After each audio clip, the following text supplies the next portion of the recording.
Let's follow these simple steps in installing your CD8 Freeze Dryer.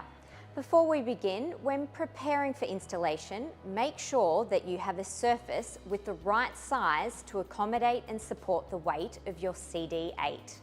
Allow 200 millimeters around the unit to allow air to circulate. Keep it away from any flammable objects, also allowing adequate air conditioning and ventilation in the room. Firstly, observe safe manual handling practice when moving your CD8. Make sure all electrical connections are up to code and make sure a circuit breakboard is used for safety.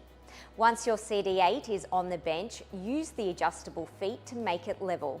Place your vacuum pump next to the unit or underneath it, depending on how long the hose is, then switch the pump on. Connect the vacuum hose from the freeze dryer to the pump using the clamps supplied. Connect the power cable from your CD8 to the pump.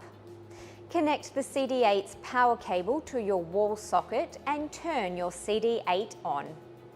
Now that you have installed your CD8 and have connected it to your vacuum pump, you can install a drain hose to drain the water that you have collected during the freeze drying process. Be sure to open the drain from the side of the unit gently, otherwise it will be quite noisy due to the powerful vacuum. Lastly, you may want to connect an exhaust for your vacuum pump. You are now ready to start enjoying the vast benefits that your brand new CD8 will deliver.